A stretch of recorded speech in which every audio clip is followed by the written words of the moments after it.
Hi everyone, my name is Sijia. I'm a first-year PhD student in the School of Information at UC Berkeley. I'm going to present my paper, Random, Messy, Funny, Raw, Finstas as Intimate Reconfigurations of Social Media. I would like to thank my collaborators Danaë, Joon, Karrie, and Niloufar. Instagram is a popular social media platform that is based on video and image sharing. In recent years, young users have started using Instagram in a new way. Besides their main account, they create and maintain secondary accounts to share with their close friends. While they call their main account a Insta for real Instagram, they call their secondary account Finsta for fake Instagram. According to these users, a Finsta is an often private Instagram account that is a place to share content that is emotional, low quality, indecorous, or otherwise unacceptable on other social media platforms. We find that in creating Finsta, users have taken the larger socio-technical platform Instagram and carved out smaller, more intimate spaces that share specific norms and expectations. In this research, we asked the question, how and why do users create and maintain Finstas? To explain this phenomenon, we built on Lucy Sussman's theory of reconfiguration of technology. Reconfiguration means arranging the parts in a different form or for a different use.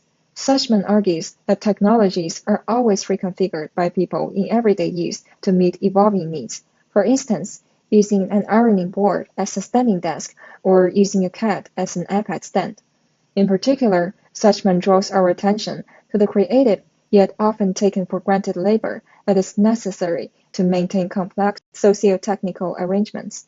Similarly, we found that Instagram users have reconfigured the platform's technical infrastructure to create something novel and distinct, which is Finsta.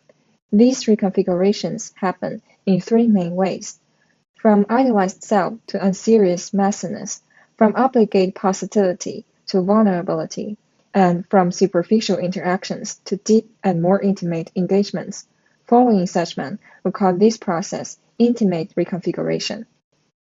I will talk about this in more detail, but first I want to quickly go over our methods in this study. We conducted a qualitative study that took two approaches. The first part is interviews with Finsta users. We recruited 10 participants through a combination of purposeful and snowball sampling. The participants' age ranges from 18 to 26, and 9 participants are female.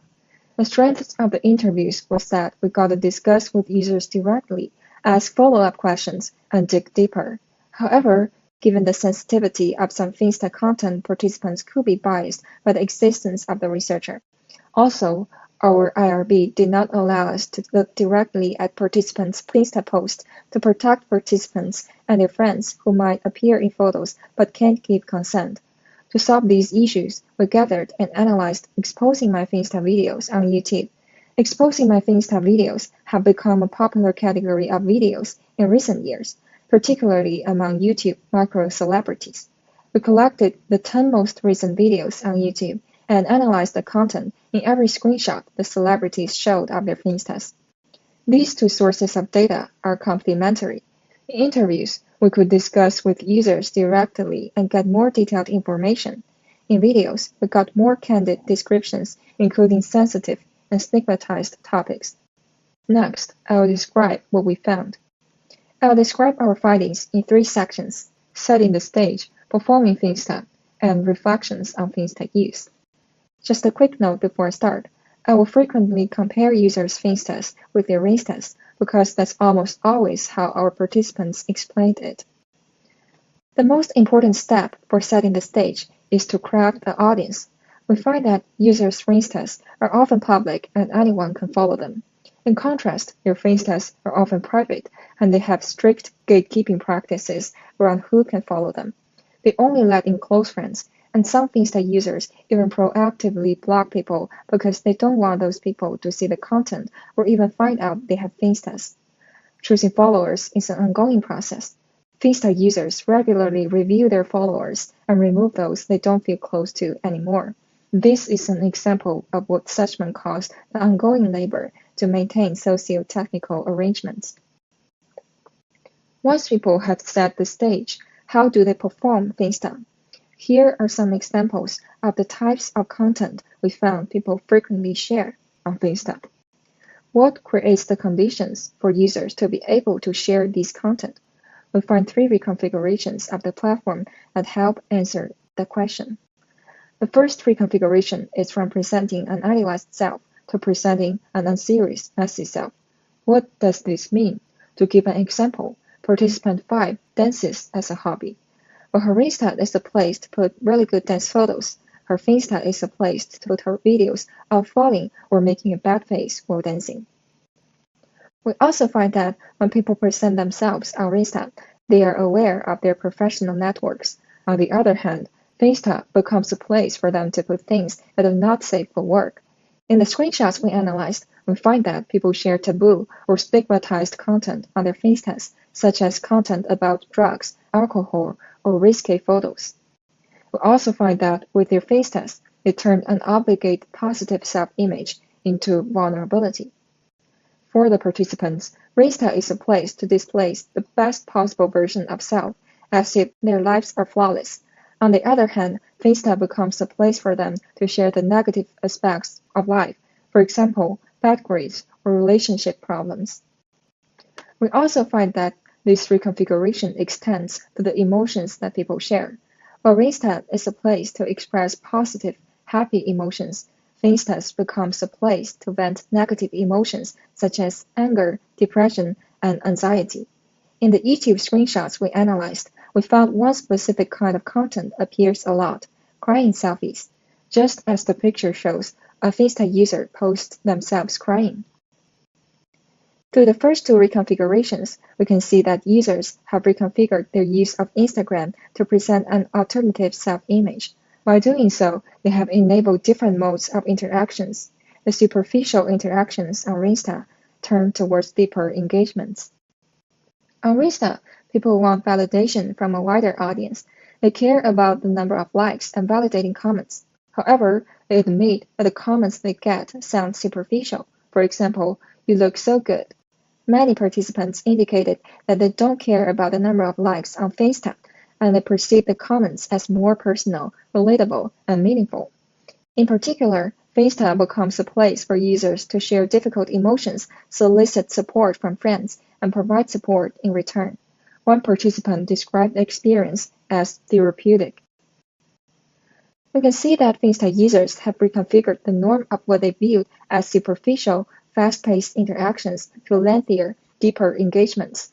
The reconfiguration not only happens for likes and comments, but also the way users craft their posts. Users' Finsta content centers images and videos, which is closer to what the original designers of Instagram intended. However, on Finstas, there is the prevalence of text-based content, and the picture can be unrelated or random. In the picture to the right, we can see that a Finsta user posted a selfie and wrote a long caption to reflect on her purpose in the world. Although we have said that on Finsta, users have presented both unserious messiness and vulnerability, we actually find a temporal pattern.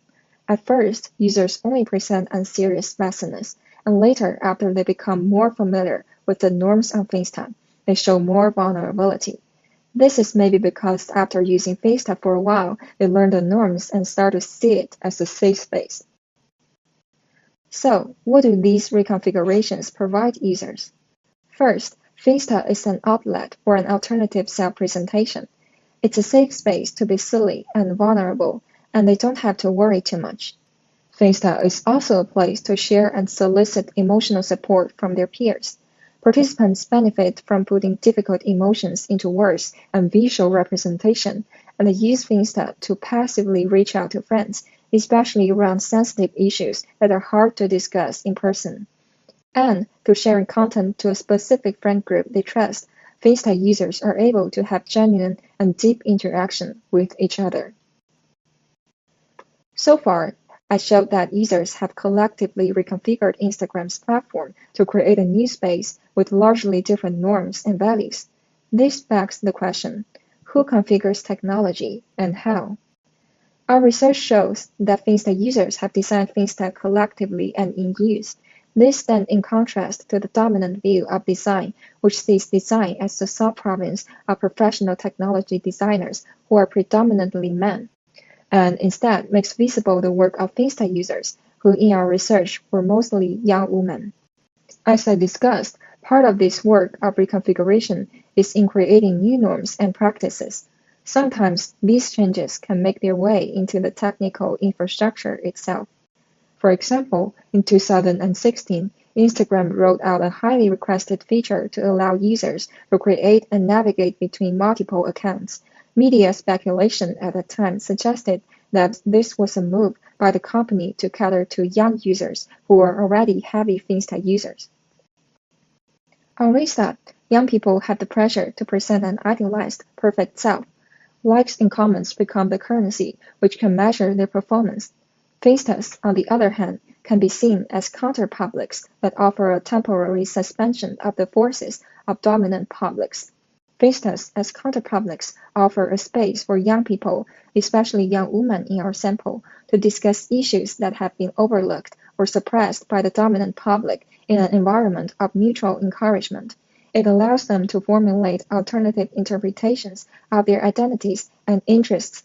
For example, Finsta users are able to share their imperfect, messy self and vent negative emotions. Reciprocally, through interactions with friends, they realize that others are going through similar difficulties in life, and they use Finstas to support each other. We have talked about how Finstas help users find an escape from the pressures of social media. However, we want to point out that Finstas are not unproblematic utopias. With the new norms, new expectations also arise. While Finsta users enjoy the chance to share content that is imperfect and down to earth, they also may subsequently feel pressure to present themselves this way for their Finsta followers. Some users also say they feel obligated to provide emotional support to their friends. Also, from the very existence of exposing my Finsta videos, we know that although Finsta is meant to be private and secret, micro-celebrities use their Finstas to gain attention. In this sense, authenticity becomes a new currency. Perhaps with these new expectations and norms, users will even start to need a Finsta for their Finsta. To summarize, we have introduced Finstas, which describes secondary, often private Instagram accounts to share emotional, low-quality, or indecorous content with close friends. On Finstas, we find 3 ways users reconfigure the Instagram platform. We call the process intimate reconfiguration. And with the new norms on Finstas, new expectations also arise. Thank you for listening.